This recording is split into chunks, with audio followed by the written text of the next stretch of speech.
Islam had arrived in Sulu in the last quarter of the 13th century, particularly 1280, and the Sulu Sultanate was established in 1451.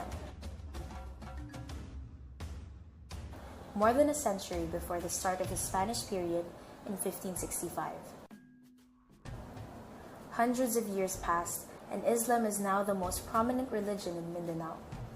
The Spanish colonial period was marked by Spanish-Moro wars fought in 6 stages spanning 4 centuries.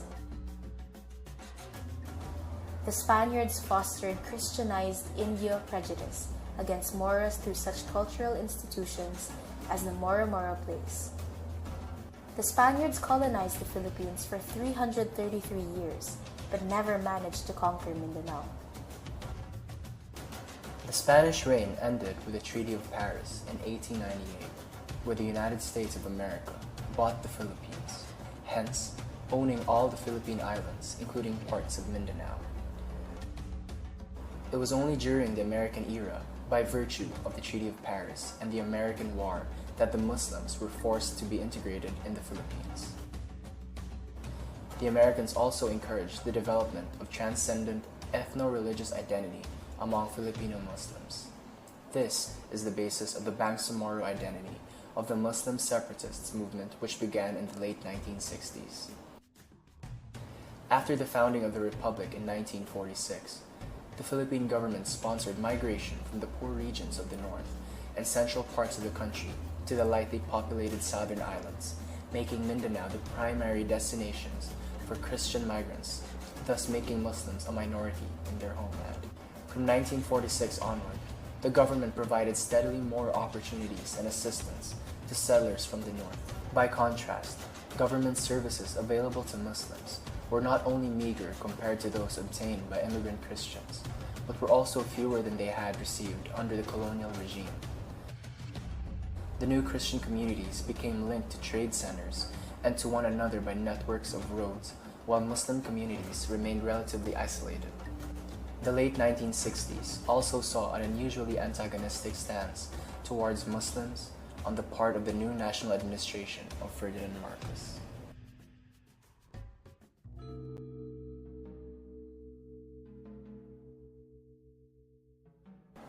In 1968, the Jabeda massacre happens in Corregidor Island.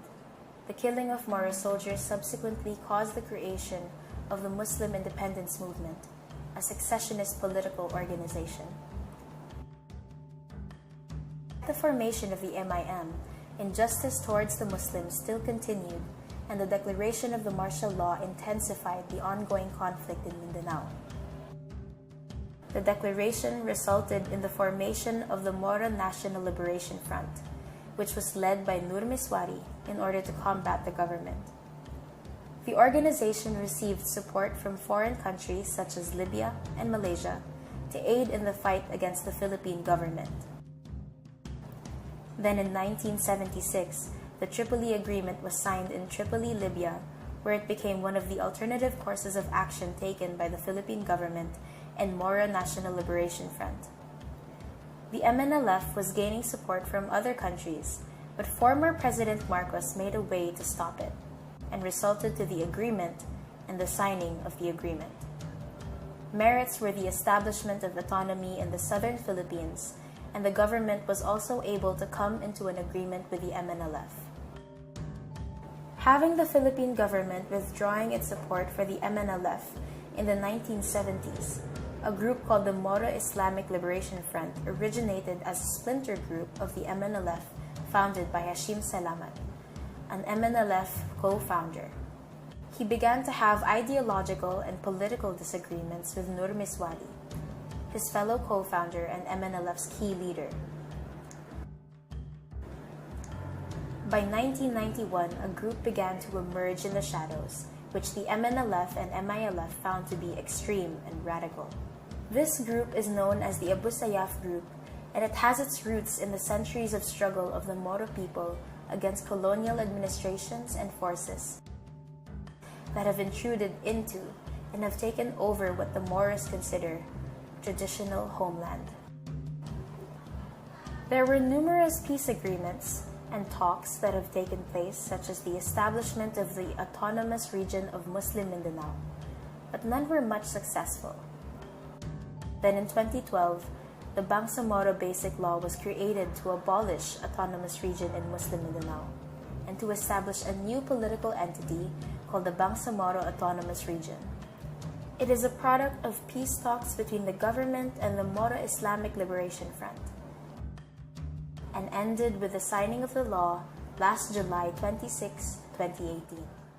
Not all Muslims in the Philippines identify themselves as Filipinos, since they believe that their culture and the culture of the majority does not intersect at any point. The Muslims want Mindanao as a separate state, and the main causes are political autonomy, socio-economic grievances and deprivation, and perceived injustices, discrimination and alienation of the people from the mainstream of the Philippine political and economic development. What makes this relevant today is that the people still feel the tension and the discrimination towards the Muslims in Mindanao. It is still a problem even if the BBL has already been passed. Despite the efforts made to pass this, the people still do not feel that it has already been politically resolved because the cultural issues are still present, as well as the armed groups who continue to terrorize parts of Mindanao. If our group was part of the government during the foundation of the MNLF, we would open a dialogue with the organization, discussing the issues between our two parties to formulate possible solutions. Should the MNLF continue to push for their separation, we would propose a possible autonomous region. But it is imperative that they remain as Filipinos, thereby strengthening the Filipino nation.